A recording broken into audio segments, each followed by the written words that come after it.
They changed the locks while I was away for work. My suitcase was still in the trunk, but my key no longer fit. Then came the text. "You don't live here anymore." From my own mother. But what she forgot is that my grandmother had filed something long before she died. A cultural clause. It says this house can't be sold without my live signature. So when I learned they were finalizing a $740,000 deal behind my back, I didn't show up to argue. I showed up to stop the sale. With one document. And everything unraveled. My name is Julia Hartman. I'm 32 years old. And for most of my life, I believed that family didn't turn on each other. That no matter how broken things were, love would find a way to hold it together. I was wrong. What happened to me wasn't just about real estate. It was about being erased. From a home. From a legacy. From the story of the woman who raised me, when no one else did. This house wasn't just left to me in a will, it was left in trust, because my grandmother knew exactly what I'd be up against. And if you've ever been pushed aside by the people who were supposed to protect you, this story is for you. So stay with me, not for the courtroom win, but for what came after. The silence. The reclaiming, the choice to build something better from the ashes of betrayal. This isn't just about justice, it's about memory, and the line we draw when even family crosses too far. The key didn't turn. At first, I thought I was just tired. 3 days in Berlin, 4 meetings, 2 contracts closed. I had barely slept on the train back to Freiburg. All I wanted was to walk into my grandmother's house, light the hallway lamp, and breathe. But the key didn't turn. I tried again, and that's when I saw it. The lock. New, shiny, brass instead of silver. It didn't belong. Just like me, apparently. Then came the buzz. A message from my mother. "We've changed the locks. You don't live here anymore." I stared at the words until my vision blurred. I didn't even realize I was gripping the handle so tight until pain shot up my wrist. I let go. The suitcase tipped sideways on the steps behind me, and I didn't bother picking it up. This was my home.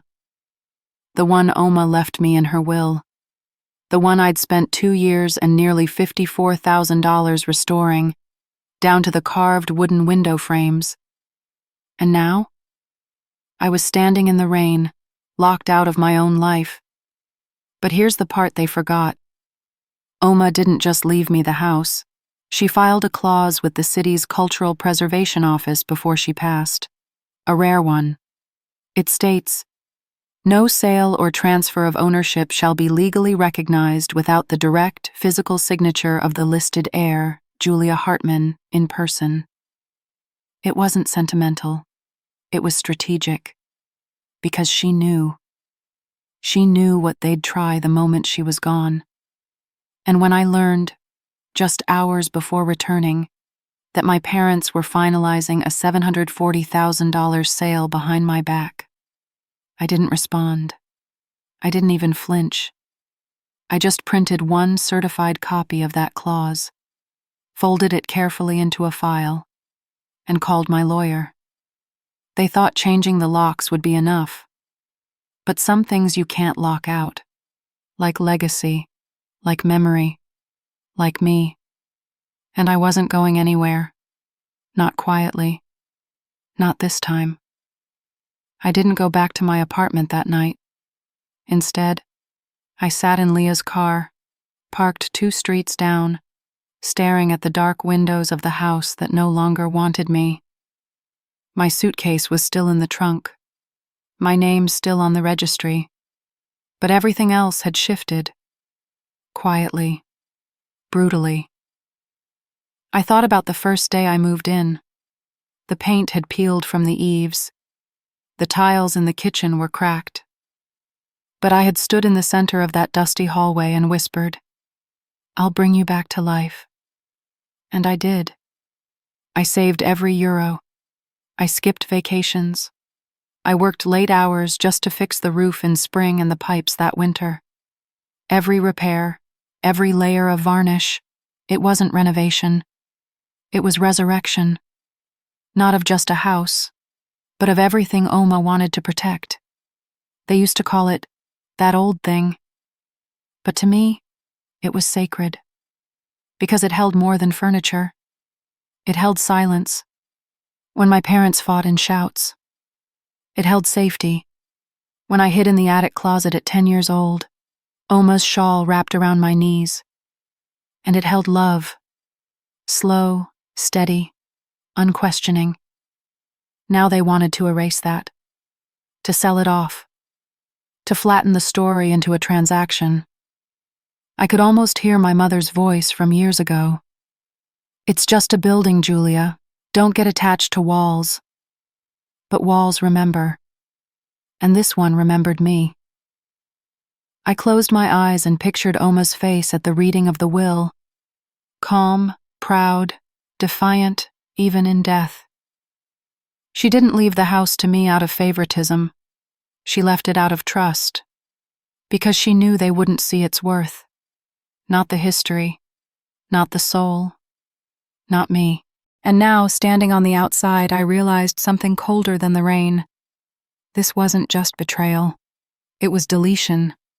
Not only of property, but of identity. And if they were willing to erase me from my own home, what else had they already rewritten? I looked back at the shuttered windows, then down at my phone. It was time to find out. The next morning, I didn't knock. I walked straight into the registry office on Schreiberstrasse, file tucked under my arm, rain still clinging to the hem of my coat. Leah waited outside. I told her I just needed 10 minutes. I wasn't even sure what I was looking for, just that it had to exist. Oma always believed in paper trails. I asked for the cultural file linked to the Hartman property at Felsenweg 14. The woman at the desk, early 50s, firm voice, reading glasses low on her nose, paused when she read the request. Then she nodded, disappeared behind the stacks, and returned with a pale blue folder. Inside, land records, restoration permits, and then a notarized addendum dated March 3, 2021, 6 months before Oma died.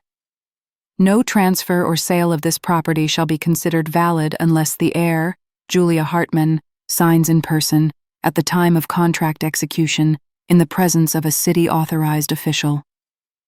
My chest tightened. It was real. Not just sentiment. Not just a fear Oma had whispered to me in the kitchen when my parents weren't listening. She'd made it legal. And binding. She had protected me. In writing. I made 2 certified copies and left the office without saying a word. At home, I sat by the window, holding the folder like something sacred. My parents weren't just trying to erase me emotionally.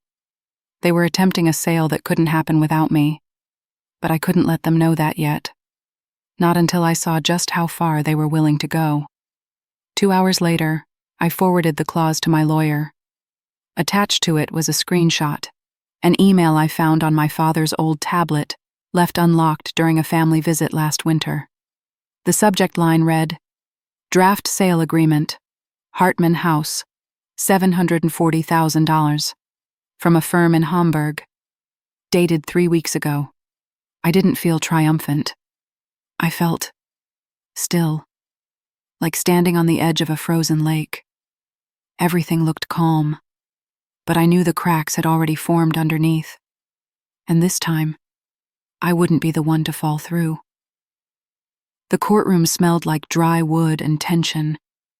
Everything about it felt colder than it should have.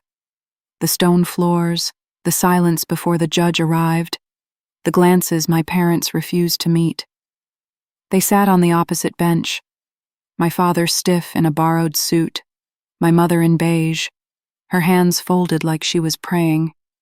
But not for me. Their lawyer, a sharp-jawed man named Brem, stood with practiced calm. "We are here today to finalize the transfer of ownership and resolve the dispute surrounding Ms. Hartman's occupancy." Occupancy. That's what they called it now. As if I was some squatter clinging to four walls and a title I didn't deserve. Amber, my lawyer, rose, unshaken. "Before we proceed, Your Honor, we submit a certified clause filed under the Kultureramt Freiburg, dated March 2021, binding the sale of the Hartman property to require a live, in-person signature from Ms. Julia Hartman." She handed the judge the document. I watched the eyes of the court clerk widen just slightly. "This clause renders the $740,000 transaction, initiated without consent, null and legally non-binding." Silence followed, the kind that doesn't echo. It absorbs. Then the buyer's attorney stood. "We were not made aware of this clause. If valid, it voids our agreement entirely." My mother's knuckles turned white. My father muttered something under his breath I couldn't hear, but I didn't flinch. This was the moment I'd waited for.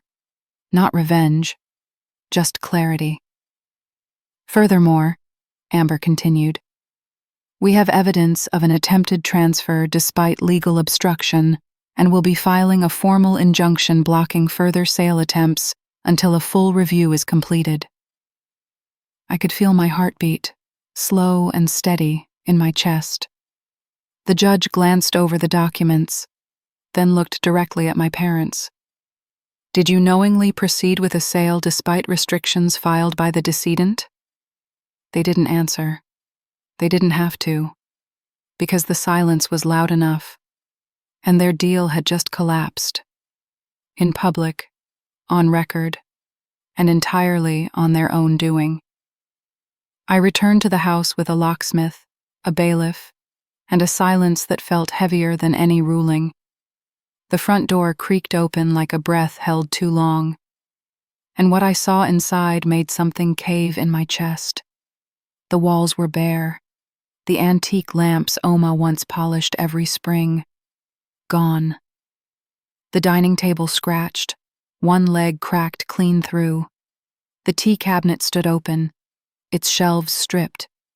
Even the old radio, her Sunday ritual, was missing, but the emptiest space was the air.